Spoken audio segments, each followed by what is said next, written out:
Hello everyone, David Lang here with my weekly fireside chats. Actually the last fireside chat of this year in the Jewish calendar, because tonight is Rosh Hashanah. So I want to discuss a few things today as usual. I was troubled by something last night. I got a message that a Twitter account called Stop Anti-Semitism, which is related to the website Stop Anti-Semitism, surprise, surprise, was actually suspended. Now, for those who don't know, Stop Anti-Semitism is a website, and they have Twitter and Facebook, etc., that basically does some of the stuff that I do. They really focus in on exposing anti-Semitism, mainly on social media. Now, they of course have a much bigger budget than I do for some reason. If I'm the movie Clerks, then they've probably got the budget of Avatar. But be that as it may, and no sour grapes for me on that of course, but by the way, if you want to donate, go to israelicool.com, click on donate. But be that as it may, they do very important work. Anyone that helps expose anti-Semitism on social media is doing very, very important work. So I find out that they've actually been suspended from Twitter. So I did some investigating and I find out that it seems that they were suspended because of some one or more tweets exposing Angelo John Gage, who I've spoken about at great length on here. Angelo John Gage is a white nationalist, neo-Nazi scumball, anti-Semite with a blue check mark. A blue check mark meaning that his account is like verified. It's sort of like the Jewish equivalent of having the stamp of kashrut, of being kosher, and it gives someone credibility. You know, I don't even have a blue check mark on Twitter for my account. You know, celebrities and people of import, for the most part, have the blue check mark. So this Angelo John Gage is still on Twitter, posting the vilest anti-Semitism imaginable. Okay, I'm not going to repeat it all because I've been saying this for the last number of weeks. And this Twitter account, Stop Anti-Semitism, posted about it and they got suspended. Someone reported them and they got suspended by Twitter, which means that their account is no more. Now, I should also point out at this stage that my account was reported by some anti-Semites and I wasn't suspended. About my Angelo John Gage, one tweet where I tagged the FBI and the police of the New Jersey town in which Angelo John Gage resides. I tweeted and tagged them saying that this guy might pose a danger. And this was based on the video where if you remember, I spoke about it a number of weeks ago, where he was talking about maybe being willing to die for the cause. It sounded to me like he was willing to engage in a violent revolution against the government. He denies it, but it was very worrying, and I played the audio on here, and you all can be the judge of that. So some of his minions tried to report to me, and I know this because I got an email from Twitter saying, this tweet has been reported. We have found that you didn't contravene the guidelines. Now, I did this way before Stop Anti-Semitism. Stop Anti-Semitism later on, I actually was in touch with them and I said, listen, you might want to do something on Angelo John Gage. And they did something. It was very mild compared to what I was tweeting, okay? In fact, whatever, I don't have to go into it, but I felt that they could have highlighted more the violent aspect of Angelo John Gage. But for some reason, they've been suspended, and that absolutely bothers me. Now, I suspect that Stop Anti-Semitism was suspended not just because of this one or more tweets about this one white nationalist anti-Semite, but because they're being a bit of a thorn in Twitter's side, because I think that they've been tweeting quite a bit about Twitter double standards.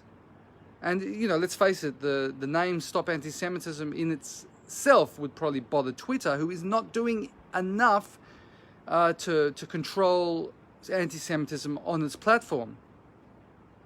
Now, I want to be very clear about something here, and I've spoken about this before. Unlike Stop Anti-Semitism and other organizations and individuals, I don't really support deplatforming these Jew haters, meaning I don't really want them suspended. It could be a controversial viewpoint, but I'd rather they're on there because I love using their tweets and their Facebook posts, etc., against them. And I've spoken about this also at great length, that they hate my guts because I take their own posts and I screenshot them and I basically broadcast them to actual people with brains and morals, as opposed to the audience that they're intended for, which are people without brains, or even if they have brains, they've got a very faulty moral compass and they're full of hate. And you'd think that these anti-Semites would love the fact that I broadcast their stuff, but they don't for some reason, and that's because they understand that thinking moral people will find what they're saying reprehensible. So I'm not for censoring these people and deplatforming them, but I do believe, just like Twitter has tagged some of President Trump's tweets, whether they say it's fake news or whatever, I want Twitter and Facebook to tag, or let's say somehow signal, that the posts of these people are hate speech or fake news or whatever else, just to alert people to the fact that they're problematic in that way. But again, I don't necessarily want these people suspended. Look, first of all, as I mentioned, I like using them against them, and I hate that. And secondly, the fact that remains that I don't really believe in the whole censorship thing. And they actually scurry into some sort of secret other platforms. They go underground, and then they use the fact that they were somehow suspended to show that the Jews control the world. So it sort of works against us in that way. So I'm absolutely disgusted with Twitter. So I want everyone who's on Twitter to please put pressure on them. Again, I don't think Stop Anti-Semitism did anything wrong, of course. And here's the thing. So they've been deplatformed, but the anti-Semite that they wrote about is still there with a blue check mark, verified, official, and credible in that way. Yes, that's generous, Kate. Yeah, you're saying that I'm being generous in the way that I'm wording this? Yeah, probably. I'm the master of understatement. Shalom from Croatia. Thank you, Tomislav. So I want you guys all, if you can, just to put pressure. I hope that this Twitter account from Stop Anti-Semitism is reinstated, because they're doing very important work, and it's an absolute disgrace that Twitter would do this. Absolute disgrace. I mean, as you know, anti-Semitism is absolutely running riot. And that's been one of the themes of these fireside chats. I think this is probably number 19 or 20 since I started this. I think I started this in May or so, whenever Yom Ha'atzmaut, Independence Day. That was my first fireside chat. And if you look back at them, you'd have to say that 90% of them are probably on anti-Semitism. And I can't escape this topic. It's just thriving, and I'm just going to keep talking about it. I'm going to be a thorn in all the anti-Semite sides, and I encourage all of you also to do that, because we certainly don't have the social media companies on our side. It's a real worry. It's an absolute real worry. The other thing I wanted to talk about was, I don't know if all of you caught the video. I interviewed one of the people on El Al Flight 219 from 1970, September 1970, with Layla Khaled, Palestinian terrorist Layla Khaled. She hijacked it, and he was just it was a Rodney Kazam. I interviewed him a number of days ago. So please check out the interview on my website or Facebook page. And he spoke about his horror and what happened. Even though he was only 4 years old, he has very vivid recollections of certain aspects of that journey. And she basically wanted to kill people, and she was stopped. Even though she claims that she was under instructions not to kill. Look, she had a grenade that didn't go off. There's a lot of evidence to show that she really would have killed people. She's evil. She's an evil terrorist that she must be in her 70s now. 50 years later and about 50 plastic surgery operations later, she still is a very unrepentant terrorist that believes in the cause and believes that terrorism is the right way to go. So as I mentioned last week, San Francisco State University are allowing her to speak to students. And it's going to be on Zoom, of course, because everything's on Zoom. But they shouldn't be allowing this. And I went into this in great length last week. Now, I just read this morning before this fireside chat that Shurat HaDin, the Israeli organization, law organization, have also asked that San Francisco State University, they've written to the President Lynn Mahoney, asking that she please don't allow this, and we have to keep fighting it. And I've in my video, or let's say when I posted the video, I had a link to a petition. So I actually don't know. I mean, we just have to keep putting pressure on them. That's all. I don't have any quick fix answers for stopping this, but we really have to stop it. Because she's going to be speaking to a bunch of students who have been brainwashed anyway into wokeism, the religion of wokeism.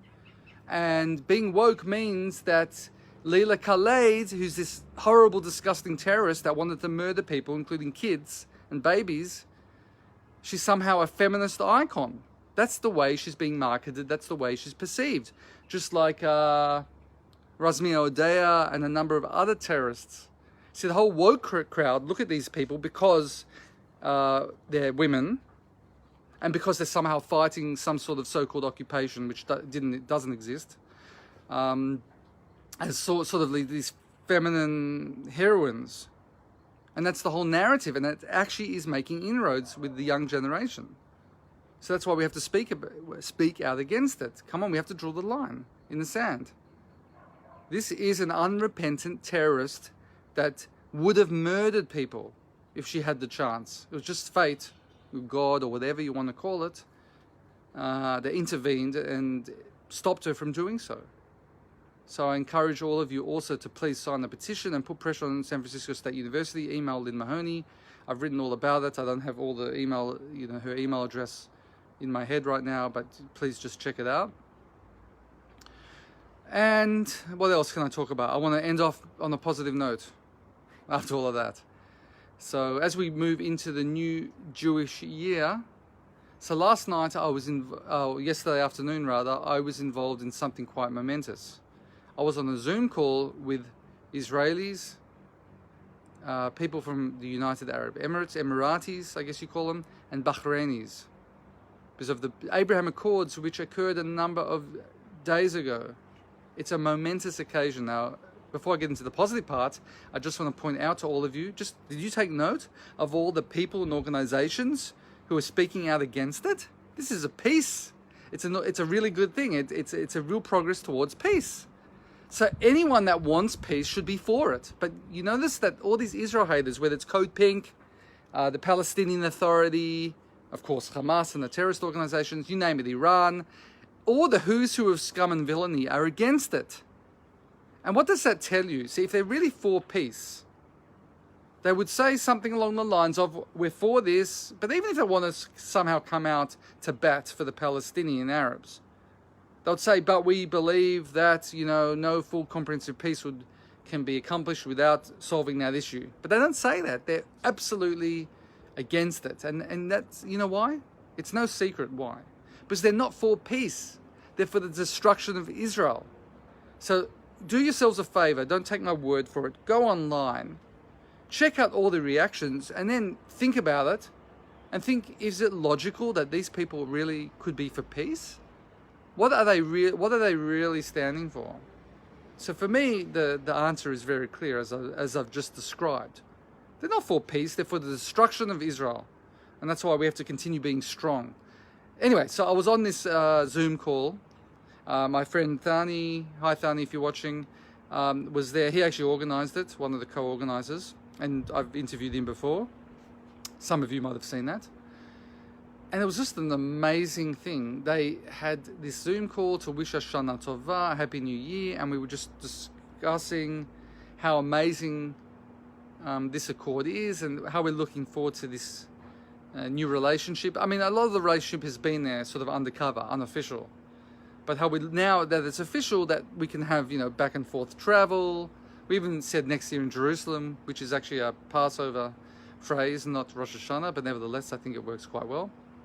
And so I just want to end off on that positive note. So this year has been hard.